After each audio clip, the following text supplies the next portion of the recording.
होगा एक जलसा हशर में ऐसा,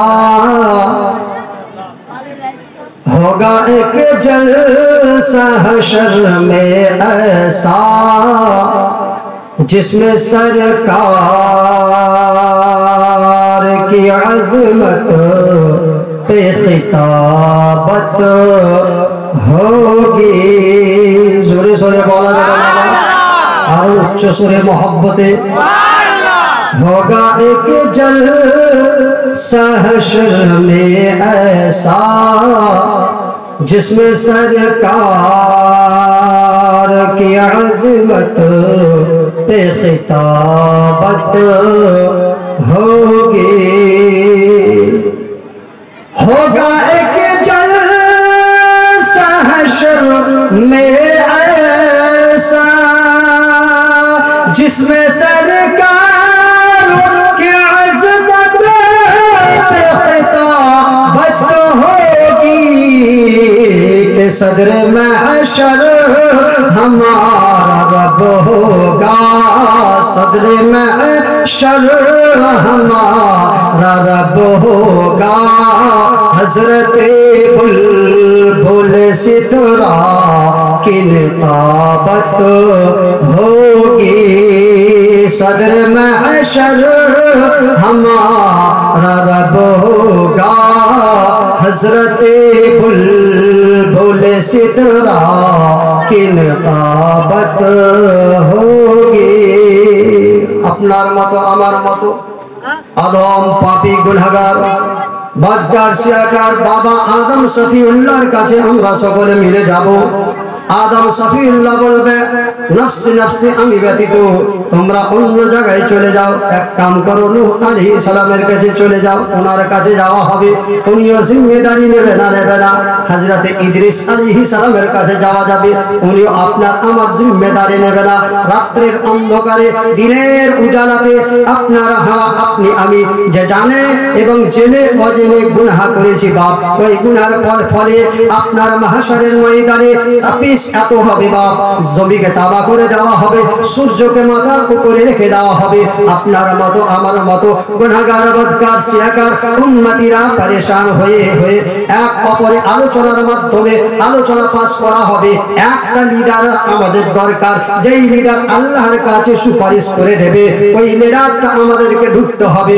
আলোচনার মাধ্যমে আলোচনা এক অপরে দিতে দিতে বাবা আদম শফিউল্লাহ আপনার ঠিকানা দেবে, ওনার কাছে যাওয়া হবে। উনি আপনার আমার জিম্মেদারি নেবে না, উনি রায় দেবে আমি ব্যতীত অন্য জায়গায় চলে যাও। আল্লাহ এত জালালিতে আজকে আছে যে এর আগে আল্লাহ এরকম জালালি ছিলেন না, এর পরেও কখনো এরকম জালালি হবে না। সুতরাং আমি আদম শফিউল্লাহ জান্নাতের মধ্যে যখন ছিলাম, রব্বুল আলামিন আমাকে বলেছিল, বান্দাদের ফল তুমি ভক্ষণ করবে না। আল্লাহ পাক আল্লাহ তাআলার হুকুম অমান্য করে আমি আদম শফিউল্লাহ আল্লাহ পাকের হুকুম অমান্য করেছিলাম, যার কারণে আমি জমিনের বুকে 300 বছর ধরে কান্না করেছি। সুতরাং আমি ব্যতীত অন্য নবীর কাছে চলে যাও, এই বলে এক এক এক এক করে করে আপনার আদম শফিউল্লাহ থেকে মুসা পয়গম্বর, মুসা থেকে হযরত ঈসা রুহুল্লাহ, সমস্ত নবী আপনার এক অপরে নিজের জানের জন্য পরেশান হয়ে সমস্ত উম্মতিদেরকে জিম্মেদারি আপনার নেবে না, সমস্ত উম্মতিদেরকে নিজের দর থেকে আপনার অন্য দরওয়াজা পাঠিয়ে দেবে। এক অপরে আলোচনার মাধ্যমে ঈসা পয়গম্বর ঠিকানা দিয়ে দেবে, চলে যাও তোমরা এক জায়গায়, ওই জায়গায় গিয়ে নৈরাশ হবে না, ওই জায়গায় যেই কথা আবেদন করবে তোমাদের সেই কথা মানা হবে। সমস্ত উম্মতেরা একযোগ হয়ে ওই জায়গা পৌঁছবে, ওই জায়গাটা আপনার বারগাহে মুহাম্মাদি, সেই নামে ইসমে গিরামি হযরত মুহাম্মদুর রাসূলুল্লাহ সাল্লাল্লাহু তাআলা আলাইহি ওয়াসাল্লামের নিকটে যাওয়া হবে। ওই জায়গায় যাওয়ার পরে যখন আপনার মতো আমার মতো গুনাহগার পথকার শিয়াকার নবীকে বলবেন, ইয়া রাসূলুল্লাহ ইয়া হাবিবাল্লাহ উনজুর হানা, হে আমার নবী, দয়ার অবতার, রহমতের ভান্ডার, গায়বদার নবী, আমাদের প্রতি একটুকু দয়ার দৃষ্টি করে দেন। আমরা গুনাহে সারাবর হয়ে আছি, আজকে আপনার কাছে এসেছি, একটুকু আমাদের জন্য আল্লাহ পাকের কাছে আবেদন করে দেন। ওই সময় নবী আমার বলবেন, আনা লাহা, এ আমার উম্মতিরা, আদম শফিউল্লাহর কাছে আর যাওয়ার দরকার নাই, ঈসা পয়গম্বরের কাছে যাওয়ার দরকার নাই, মুসা পয়গম্বরের কাছে যাওয়ার নাই, ইব্রাহিম খলিলুল্লাহর কাছে আর যাওয়ার দরকার নাই। তোমার পিতা যেখানে হেরে যাবে, তোমার মাতা যেখানে হেরে যাবে, তোমার ছেলে যেখানে হেরে যাবে, তোমার আত্মীয় স্বজন যেখানে তোমার জিম্মেদারি নেবে না, আমি নবী মুস্তাফা তোমাদের সকলকে আমি জিম্মেদারি নিয়ে নিলাম। জোরে জোরে বলা যাবে না, আরো মহব্বতে বলা যাবে। তাই উম্মতীদের কথা শুনে নবী আমার কি করলেন? নবী আমার সাজদায় পড়ে গেলেন। এই কথাকে কবি কব্য ছলে উঠিয়ে বলছেন,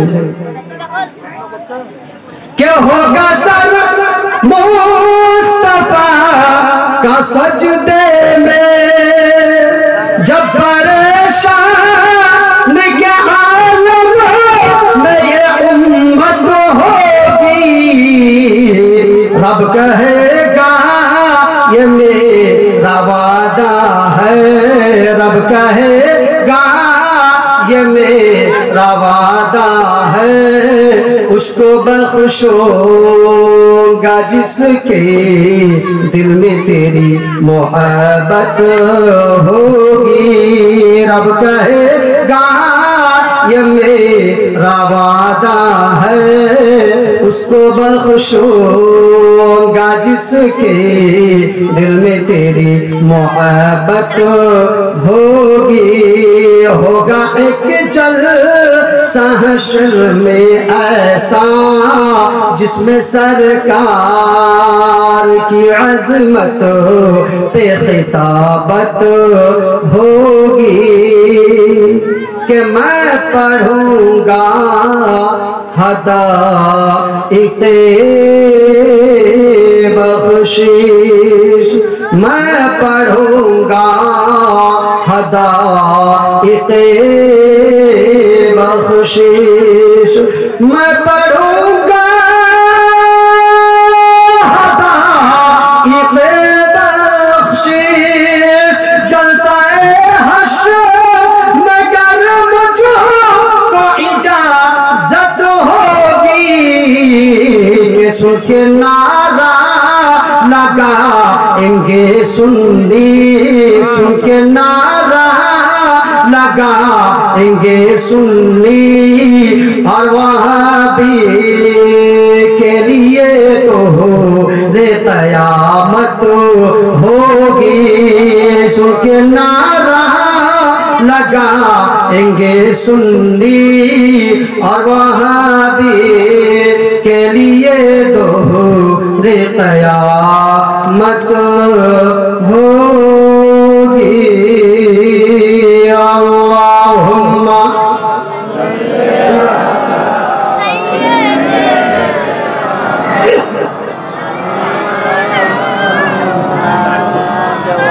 সাল্লাল্লাহু তাআলা আলাইহি ওয়াসাল্লাম। সুশিক্ষিত সুসম্মানিত জ্ঞানীগুণে ভদ্র মুসলিম সমাজ সমস্ত তারিফ প্রশংসা ও গুণকীর্তন ও গুণভজন সেই মহান আল্লাহ পাকের নিমিত্তে যিনি ওয়াক্কাই বাব্বাই ওয়াহদাহু লা শারীক, তিনার পরে পরে তিনার হাবিব নবী নবী মুস্তাফা তাহা ইয়াসিন হুজুর মুহাম্মদুর রাসূলুল্লাহ সাল্লাল্লাহু তাআলা আলাইহি ওয়াসাল্লামের দরবারে শত কোটি দরুদ ও সালাম ও শান্তির ধারা বর্ষিত হোক, অর্পিত হোক। আপনারা জোরে সোরে ভক্তি ভরে নবীর প্রেমে উচ্চ স্বরে কণ্ঠে কণ্ঠে মিলিয়ে জোরে সোরে বলুন আল্লাহু আমিন।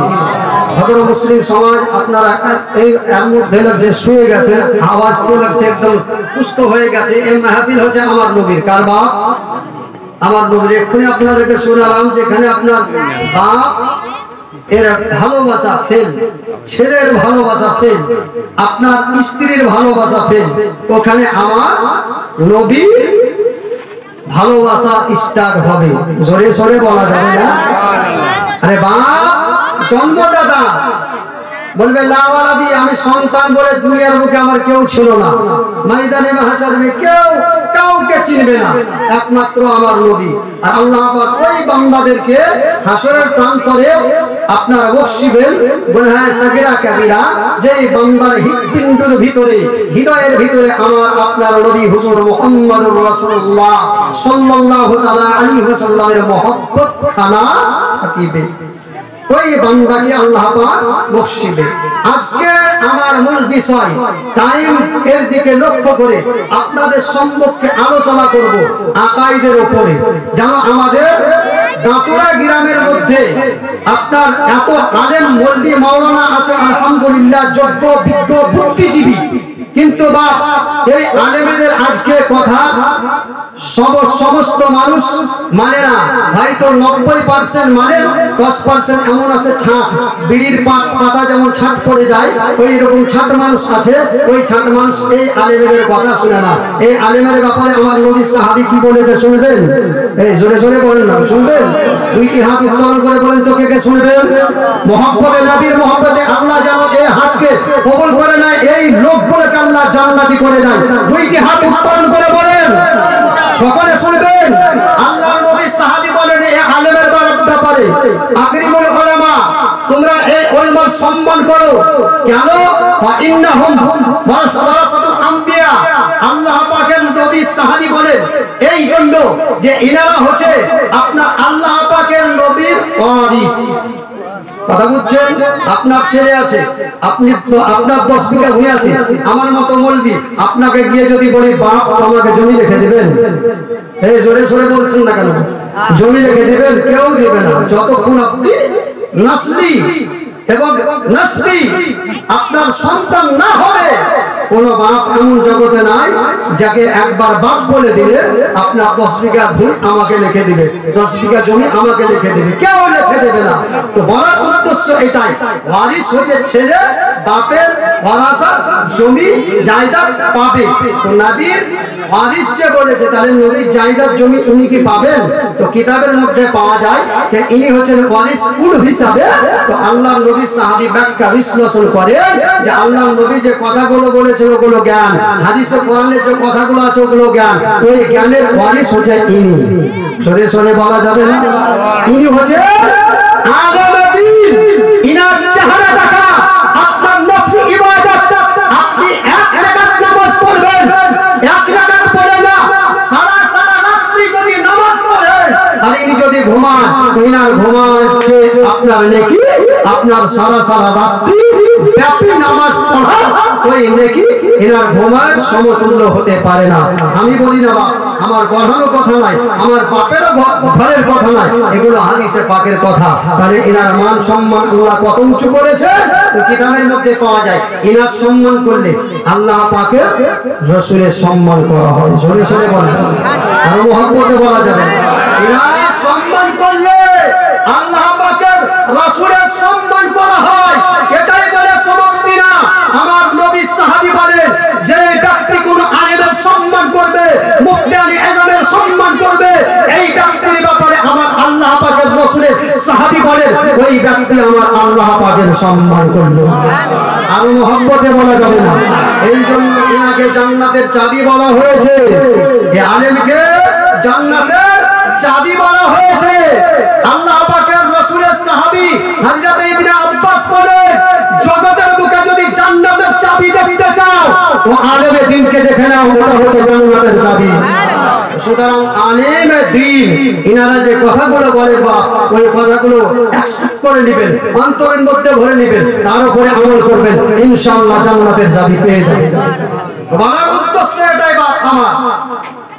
60 মানুষ আল্লাহর নবীর জামানাতে ছিল, এখনো থাকবে, শুভে কিয়ামত অবধি থাকবে, যাকে বলা হয় মুনাফিক। আচ্ছা, কোন এমন বান্দায়ে খোদা আছে বলেন তো যে মসজিদের মধ্যে যদি কেউ আগুন লাগাতে বলে তো আগুন লাগাবে? জোরে শুনে বলছেন না কেন? আগুন লাগাবে না। আজকে আপনাদেরকে প্রমাণ করব কোরআন থেকে প্রমাণ করে দেব যে সর্বপ্রথম আল্লাহ নবী একটা মসজিদে আগুন লাগাতে হুকুম দিয়েছিলেন। শুনবেন বাপ? এই দুটাই শুনবেন, আগে আর শুনবেন না ইনশাআল্লাহ। জোরে জোরে বলেন ইনশাআল্লাহ। আজকে ঈমান তারও তাজা করে শুনবেন ইনশাআল্লাহ রহমান। আমি যে আপনাদের সম্মুখে আয়াতে কারিমা তিলাওয়াত করেছি, আল্লাহ পাকের মহাগ্রন্থ কোরআনে মুকদ্দাস সূরা নিসা আয়াত নম্বর 80, আমার আল্লাহ পাক আল্লাহ তাআলা বলেন মান ইউতির রাসূলা ফাকাদ আতা আল্লাহ। এই আয়াতে পরিমাণ শানে নুজুল আল্লাহ পাকের রাসূল সাল্লাল্লাহু তাআলা আলাইহি ওয়াসাল্লাম একদা বক্তব্য দিয়েছেন। বক্তব্য দৌরান আল্লাহ পাকের রাসূল সাল্লাল্লাহু তাআলা আলাইহি ওয়াসাল্লাম বললেন, মান আতাআনি ফাকাদ আতা আল্লাহ। যেই ব্যক্তি আমার ইতাআত করলো, আমার অনুকরণ করলো, অনুসরণ করলো, ওই ব্যক্তি আমার আল্লাহ পাকের ইতাআত করলো। তো ওই গৃহের মধ্যে কিছু ইহুদির দল ঢুকেছিল, কথা বুঝছেন? ইহুদির দল ঢুকেছিল যে পাক্কা নবী পাক সাল্লাল্লাহু তাআলা আলাইহি ওয়াসাল্লামের দুশমন।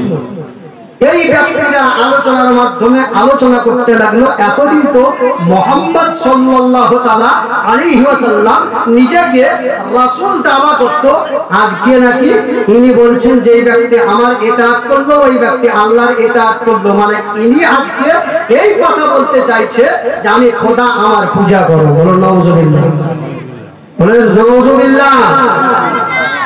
কে বললো? ইহুদির দলেরা একযোগ হয়ে এই কথা যখন বলল, তো আলোচনা করতে করতে ওই সময় আমার একটা কথা জেনে রাখবেন যে আল্লাহ পাক আল্লাহ তাআলা রাসূলের যখন কেউ তাওহীন করতে চায়, বেয়াদবি করতে চায়, গুস্তাখি করতে চায়, তো সঙ্গে সঙ্গে আমার আল্লাহ পাক আল্লাহ তাআলা ওই বান্দায়ে খোদাকে মুহূর্ত জবাব স্বয়ং আল্লাহ দেন।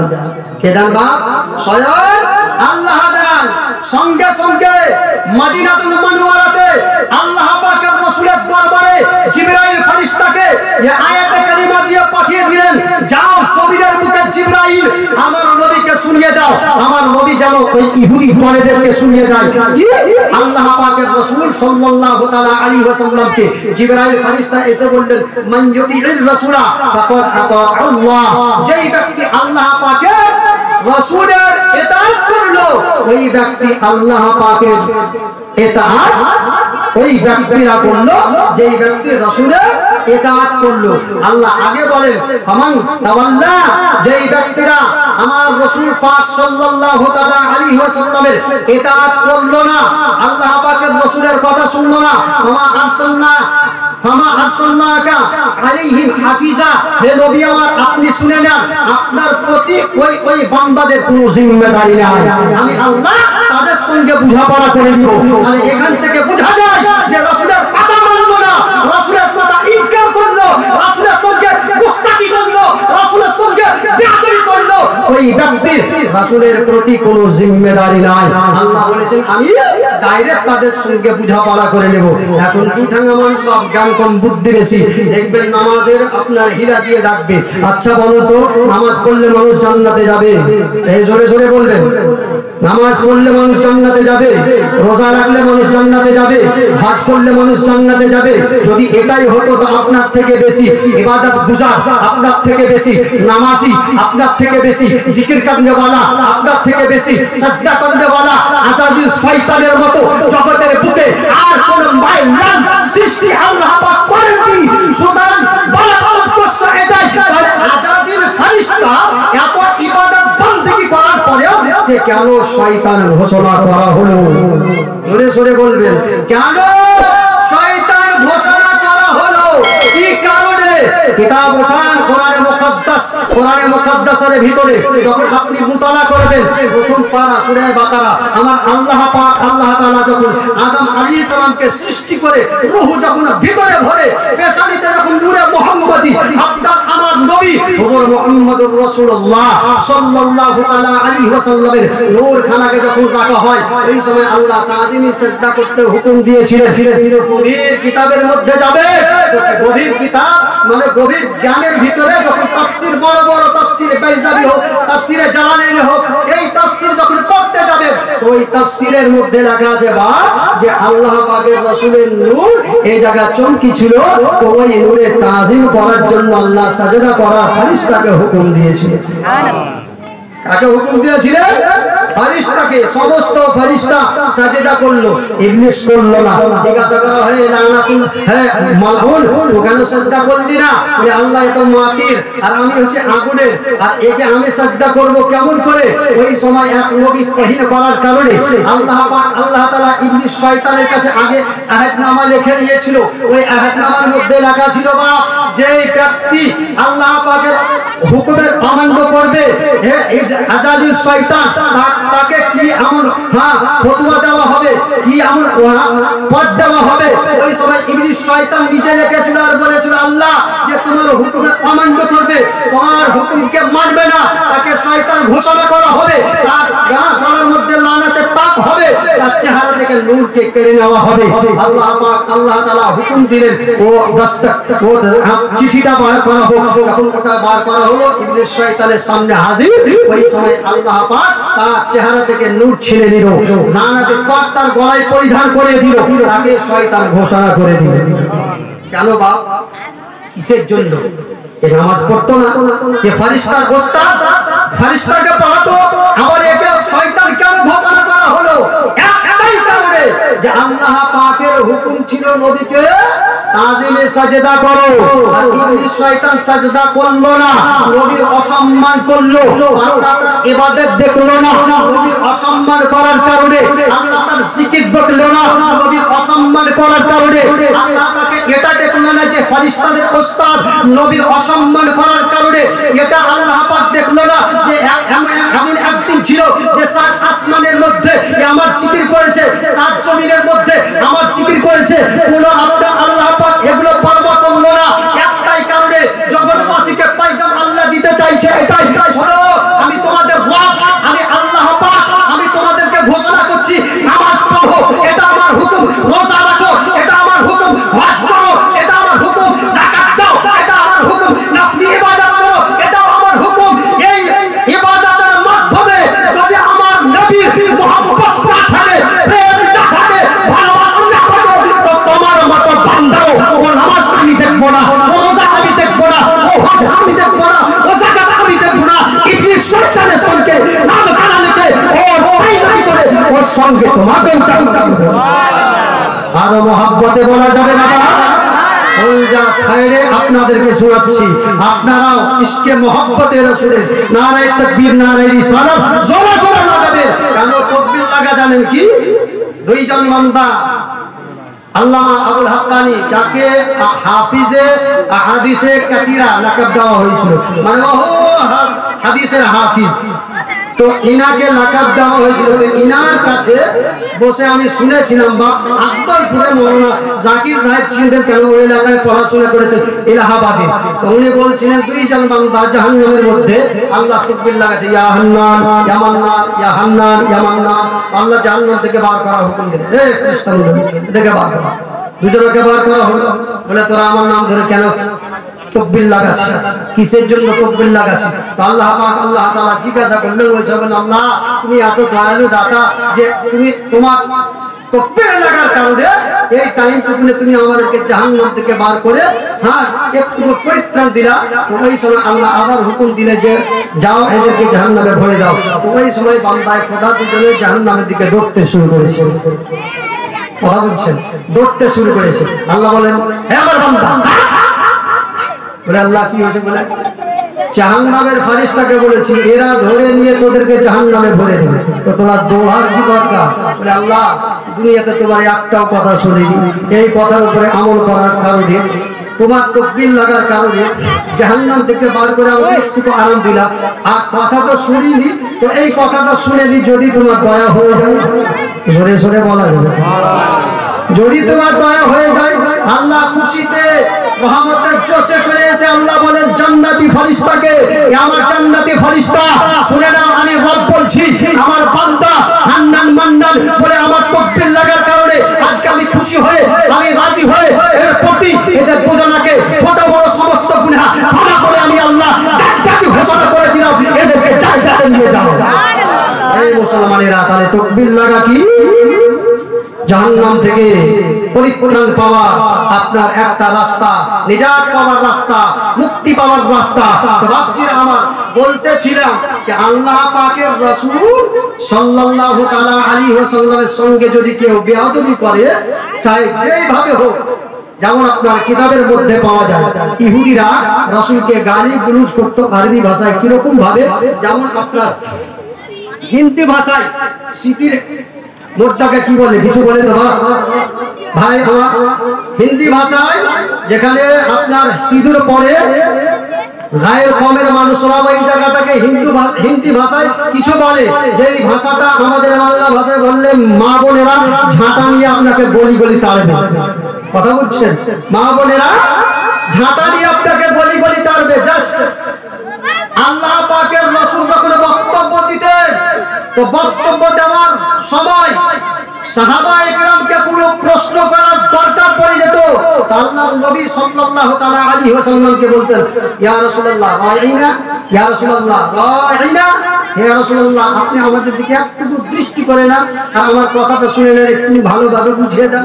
তো ইহুদিদের জবানে ও রাইনা ছিল একটা আপনার খারাপ বাক্য, খারাপ ওয়ার্ড, এক কথায় গালি, যে গালি গুলোজ ছিল। তো ইহুদিরা ওই মিডিলে সাহাবীদের ঢুকে তাদের নিয়তের মধ্যে কিছু আঁচ ছিল, আর রাসূলকে বারবার বলতো রাইনা রাইনা, মানে রাসূলের জামাত এত সংখ্যা হয়ে গেছে যে ডাইরেক্ট দুশমনি করতে পারে না, তো রাইনা রাইনা বলে তাদের মনে যে হাস উঠে আছে ওটাকে বার করছে।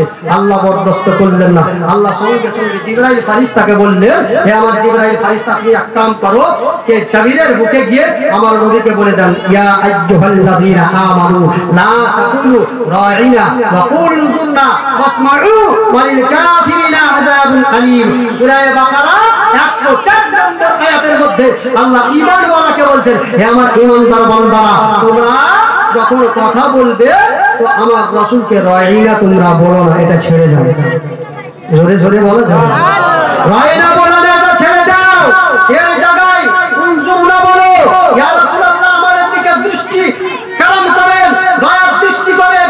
উনজুরনা বলো, ওয়াসমাউ, এবং রাসূল যেটা বলবে সেটা তোমরা খুব ভালোভাবে মনোযোগ সহকারে শুনো। ওয়ালিল কাফিরিনা আযাবুন আলীম, এবং কাফের বেদিনেরা যে অন্তরের মধ্যে রাসূলের বেয়াদবি লুকিয়ে রেখেছে, ওই অন্তরের মধ্যে যে বেয়াদবি লুকিয়ে রেখেছে ওদের জন্য ভয়ানক আমি আল্লাহ আযাব তৈরি করে রেখেছি। তাহলে এখান থেকে বোঝা যায় বাপ আমার, যে রাসূলের সঙ্গে বিন্দু পরিমাণ বেয়াদবি করবে, চাহে তার নিয়ত অন্যরকম হোক, আল্লাহ তাকে ছেড়ে বসবে না।